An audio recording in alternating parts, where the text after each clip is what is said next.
Hey, I'd like to welcome you to another episode of Mission Matters. My name is Adam Torres, and if you'd like to apply to be a guest on the show, just head on over to missionmatters.com and click on Be Our Guest to apply.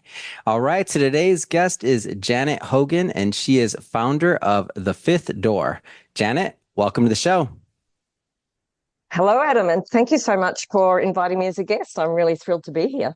All right, so we got some work to do today. I'm excited. So, our topic and our overarching theme, the role of emotional pain in helping us find our purpose. I feel like purpose is one of those topics that many of us grapple with. And the fact that you've made it a practice and your purpose to help others find their purpose. Did I say that right? I think I did. I think that's amazing. And it's going to be fun to get in this topic with you. And a big shout out to Kurt, who's been a longtime community member and also introduced you to us into the platform. So, we're always grateful for our community members that bring their faves over to us to have on the show. So really appreciate Kurt doing that. And I guess just to get us started off here, Janet, at Mission Matters, our mission, and I like to share this, is to amplify stories and to really get them out there. So things that we feel need to be told and heard. That's our mission. So what mission are you on? What matters to you? What mission matters to you?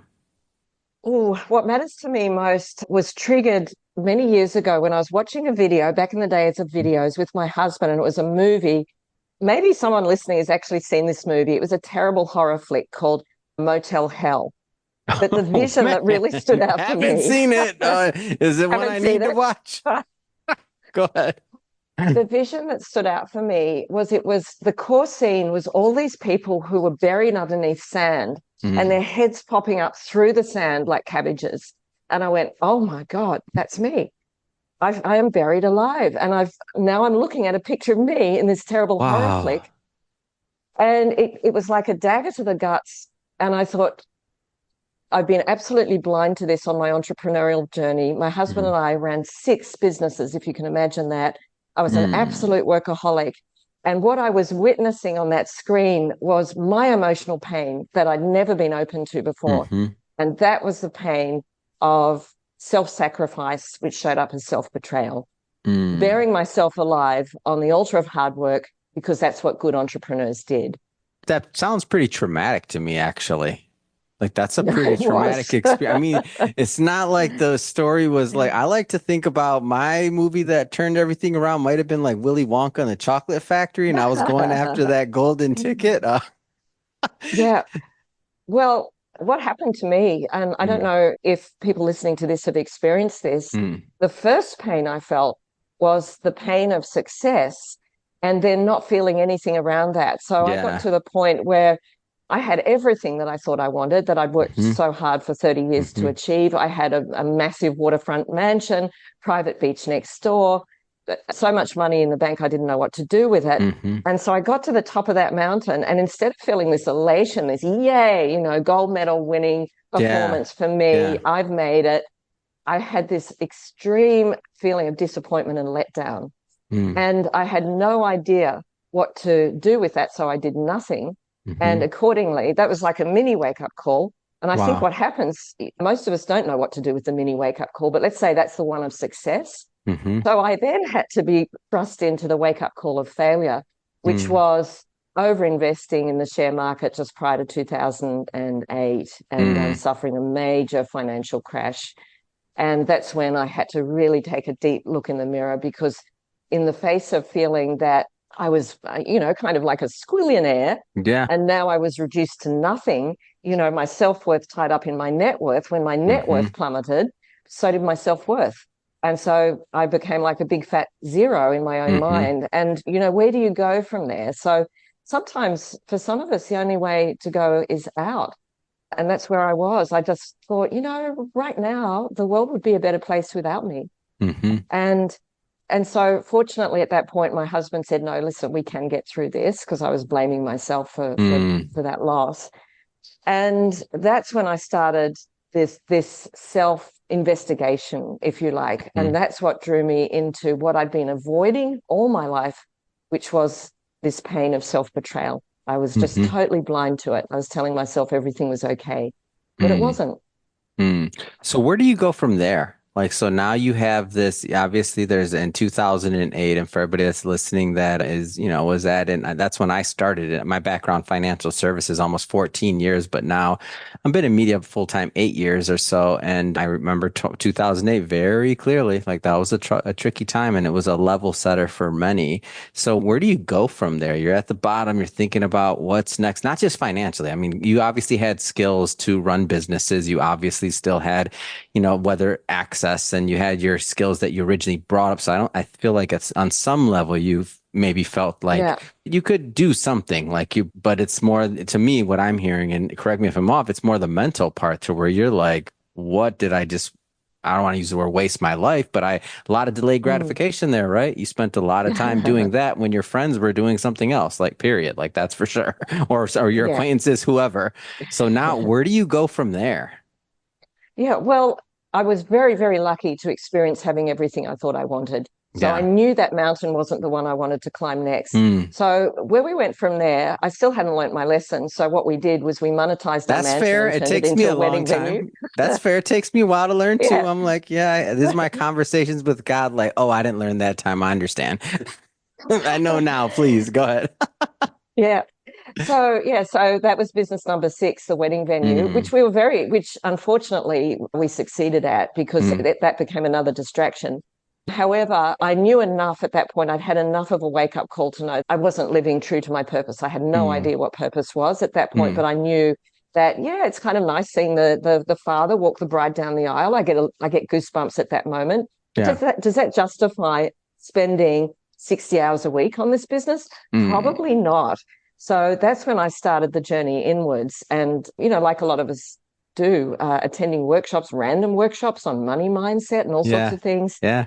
And one of the businesses that we'd run was an advertising agency. And that taught me the lesson of accountability. Like when a client invests and has faith in you that you're going to deliver an outcome, you Hmm. deliver that outcome or you lose that client. But I didn't see that accountability in the personal development industry at all. Mm, There was no mm, follow up, even though I was spending sometimes thousands of dollars on these programs and courses. No one was hmm. checking in to see if there'd been any real shift. So that's when I got angry and Mm, frustrated and used that anger and frustration to develop the program that I wish someone had taken me through. mm, And initially, it was all about okay, so what is your purpose? And I knew it had something to do with it's your gift and hmm, what is it that how could you apply that gift to a problem that you feel personally invested in that you want to solve. And hmm. I started taking people through that process very step by step.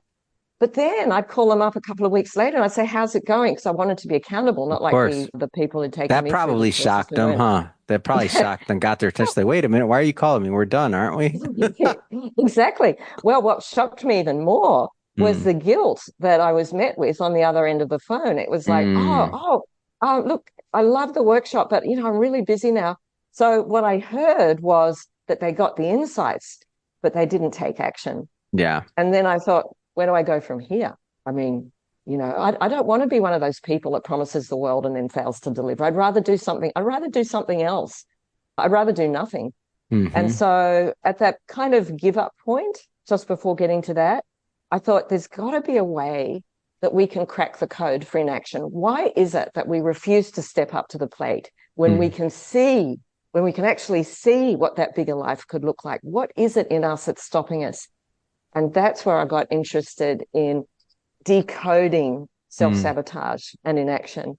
And that brought me to the place that where we least want to go. It makes sense, doesn't it? If it was an yeah, easy path, we'd already all be there. for So I thought sure. we've got to be counterintuitive, therefore. We've got to go to the place that we don't want to go to. And that is the place I'd been spending my whole life running away from. And that was the emotional pain. What is it within us that we are Hmm. running away from? That's what we have to turn around and Mm. confront. And so now you're confronting this pain and now you're thinking about at what point do you link your purpose with helping others, like in the manner that you're doing now? Like, was that like an epiphany moment for you? Was it a gradual progression? Like, how did that moment where you're like, okay, I'm going to spend a significant amount of my time on this? Like, how did that take place? It was several epiphany moments. The first was finally allowing myself to feel severe pain, which I did Mm, One of the workshops I went to was like a Face Your Fears boot camp in Malaysia. hmm. And one of the things they got us to do, or they did to us, was go through a simulated death experience. I don't know if you've ever been Wow. through one of those, Have Adam. not, have not. The disclaimer form they get you to sign is that thick. It's like a book. Um, Wow. anyway, what it involves is someone stepping up to you, taking your neck, squeezing your carotid arteries until you pass out momentarily. And then you experience what it's like, presumably, to go Mm, through a simulated death. And I was actually, because this was in a controlled environment, I wasn't scared. I was thinking, oh, I might, see the light. My life might flash before me. Maybe I'll get the answer, to what my life's all about. So I was pretty mm, desperate by this point. mm, And the astounding thing that I experienced was, instead of an elation, a choir of angels, mm, instead, as I passed out, I felt this massive wave. It was like a visceral response in my stomach of disappointment. mm. And it was like, and there was a thought or a voice that was very distinct. And the words were, Janet, you've let everyone down. Wow. And and I thought, oh, that's it. That's the judgment day. That's my judgment day. That's what I would Dang. hear passing through. I don't go through the pearly gates. I go down the other way because I haven't Man. fulfilled my mission. Oh, Yeah. So that was the epiphany, that moment. And yeah. as I came to, well, I melted at that point. I was just a mess, and people running up to me saying, are you okay? Are you okay? And I said, actually, I'm fine. I needed this. And in that Mm, moment, I made this decision that I was never going to hear that message again. mm, And I would do anything I could within my ability to spare other people that most terrible judgment of their life. You've let hmm. everyone down. You've wasted it. Mm. How do you help people like maybe even understand the importance of purpose? Like how do you help with that? Because obviously you went to a pretty extreme. I'm gonna use the word extreme. I've never done anything like that. For other people, maybe that's not that extreme. I'm gonna use my not projecting on you, but I'm gonna use my thought process on it. It's pretty extreme. I haven't heard too many stories like that. So you went, far in your pursuit. How do you help others? Like kind of uneven understand the importance of purpose. They come to it themselves. So the Oh. people I work with typically are they've all come to that first mountain, the Mm, peak of that first mountain, where they've got all the material comforts, the impressive home, the kids are going into private school, mm, that, they've ticked all of society's boxes, and hmm. they're going, and I'm miserable and I don't know what to do because I can't leave my work, because then all of this comes crashing down. Where do I Hmm. go? And they use the word fulfillment or meaning Mm, more than purpose. They say, mm, I just want my life to have meaning, and it doesn't. yeah. So there's a point where I notice, and I work mostly with men, mainly probably because I work mostly with entrepreneurs, Yeah. but I do work with women as well. But what I love in people is it's all about people taking action, because I Hmm. realize it's so easy for us to make excuses. So I tend to work with drivers. Mm, I also work with a lot of neurodivergent people. I've hmm. noticed people with ADHD or dyslexia, they often carry a lot of shame because of their Hmm. schooling. And so that's what I call a pain point, shame around feeling stupid when you're not. Hmm. And so those people normally say, I know that this is not my life, not Yeah. the life I'm supposed to be leading, but I cannot see what it is. And I cannot see through the weeds of my current existence. Mm, So they're already feeling that pain. And that's when I go, great, I can work with you now. mm. Do you think everybody has a purpose? Like, as you've been working with people, like, do you think everybody has a purpose? Yeah, absolutely. Mm, Yes. Yeah, I do. That's why the word purpose used to annoy me, actually, because at school, I went to a school that was, they couched purpose almost in divine terms, like a calling that yeah. comes as a bolt from the blue for a Almost like chosen destiny. I few. feel like they were used Yeah, interchangeably in the past, or some maybe even some now, like purpose, destiny, like that kind of thing, like almost predetermined or like that. I feel like that's yeah. how that's at least how I understood it growing up. Exactly. That's how I got it too. And I thought, why? If there's a God, why would God say, "Oh, it's just for the chosen few"? Surely it's for Yeah, everyone. for sure. That doesn't seem right to me. So yes, I do think it is, but does everyone find their purpose or live true to their purpose? No, it's a minority. Mm, Maybe, I don't know, I'm guessing at numbers 20%, a significant yeah. minority, I think, do find their thing. But let's face it, the education system educates us to not find our purpose. So it's Hmm. already an uphill battle for us. Yeah. So that there's usually sufficient dissatisfaction with life coming from an individual for them to go, like I did, okay, Hmm. I don't want to see that scene from Motel Hell again. Hmm. For sure. Do you think the emotional pain side of things almost like helps some people find their purpose, like going through that and going through those experiences, or even maybe like, I mean, I'm not going to say that this is true for you, so please correct me, but a scenario could be if you hadn't gone through those losses in 2008, if you hadn't, then maybe you would have Mm, still been on that same treadmill of accumulating more mansions by the, waterfront. Maybe you had one in Florida. Now you need one in the Mediterranean. Maybe now you need one in California, Malibu. Maybe now you need, I don't know. Like you can try to fill yourself up a lot of different ways. But do you think yeah, that the emotional pain now, hindsight being 2020, obviously, just to, repeat yeah. that, do you think it's a part of that journey? Yes, I think that if we are veering away from our true self, our Mm, authentic self sufficiently, the degree to which we veered away is the yeah, degree to which we're in pain, or I would say suffering. totally. Um, yeah. And so it would have only been a matter of time, Adam. If not Hmm. 2008, there would have been another train wreck. For sure. I was, yeah, I was on that path, absolutely. And of course, that always, we blame the current Hmm. situation, but of course, anyone who does inner work knows that it always takes us back to our formative years between the ages of 0 to 7. Hmm. The formation as a child, and what we're seeing as adults, the suffering there is just a ripple effect of something that's been unresolved from our Hmm. childhood. But that's the beauty, because we're so fearful of what causes us discomfort, because we're a society that's conditioned to be comfortable. Then we fear pain, we fear physical pain, and we fear emotional pain. But actually, talking to Kirk when I was working with him on this, and I said, Kirk, what's your greatest fear about doing this work? And Mm. he said, my greatest fear is that it will be like a Pandora's box, that I open something up that is within me that I don't know about, and it will cause me distress, and I won't be able to put it back in the box, Mm. like letting a Hmm. genie out of a For bottle. sure. And I said, that's a totally valid fear to have. I totally get that. Yeah. And that's what tends to stop most of us Hmm. uh, looking under the bonnet. However, I have never worked with anyone who's confronted their fear and their pain to not like what they see, because when we see Mm. the true self is light. Hmm. So it's like this beautiful surprise. It's like unwrapping the most beautiful present, but it's Hmm. in weird wrapping paper. We're not sure about it. But then when we Yeah. unwrap it, it's like, wow, that's me. You mean it's that simple to be me? Hmm.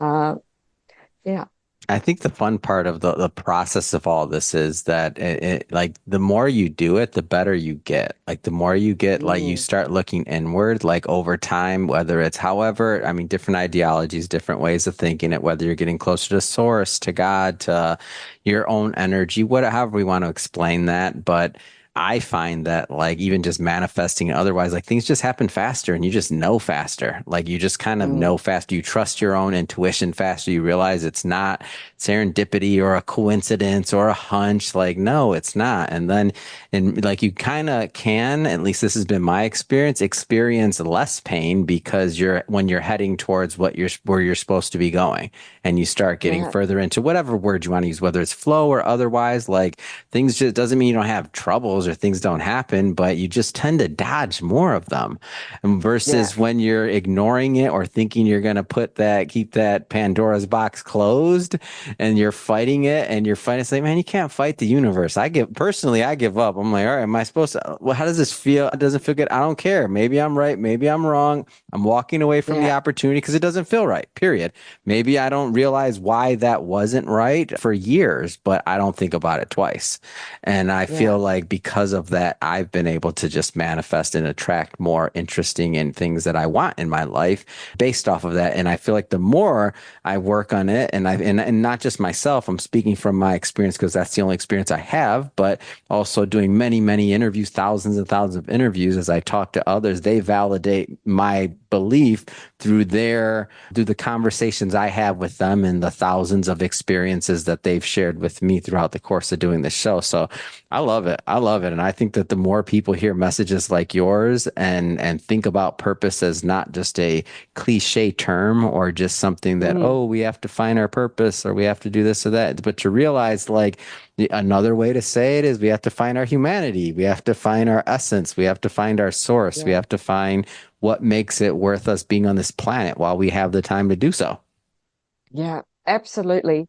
And our system, like let's say our system is our mind, body, soul. Hmm.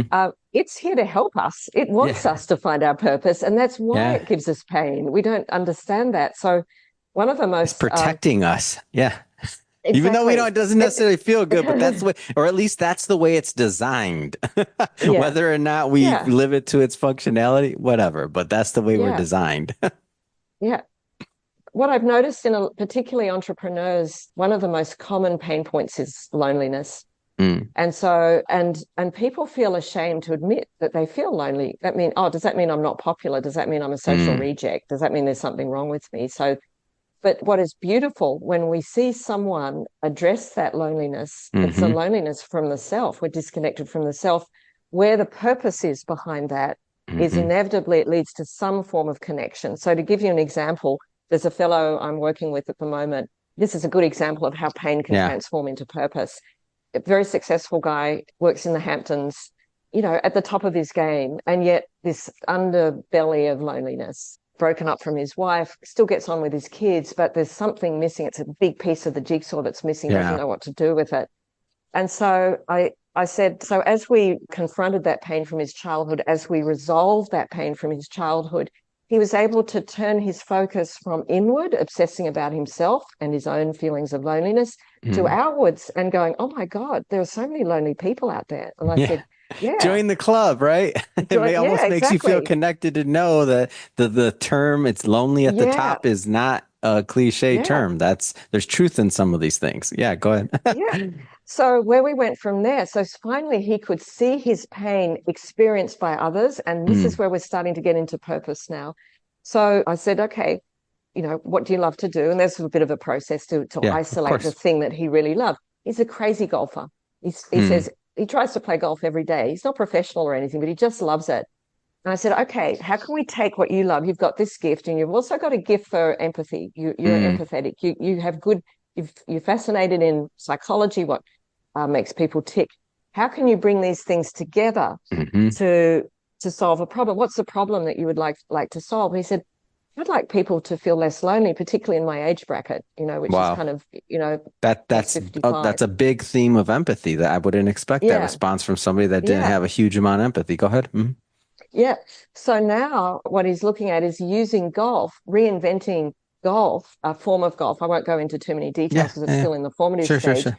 but to make golf a little bit like pickleball makes tennis Mm, accessible to everyone. hmm. I'm making a form of golf accessible to people. So it's more of a social event, bringing people Mm, together because it's what he loves. It's his playground, mm. bringing people together. So, in helping other people resolve their pain of loneliness, what he's doing, Yeah. and this is the purpose piece, he's healing himself. And that's our purpose, to heal Mm, ourselves so that we can show up as the truest expression of who we really are. mm. So, that's a little snapshot of how that works, how pain is actually the canary in the coal mine that takes us all the way to finding out what we could be doing with our life that gives us that sense of fulfillment that so many people crave. Amazing. Well, Janet, this has been so much fun having you on the show, and I really enjoyed our dialogue. And I know our listeners are definitely, and if I'm enjoying it, they're enjoying it. I already know, and they're gonna have follow-up questions and want to connect and learn more.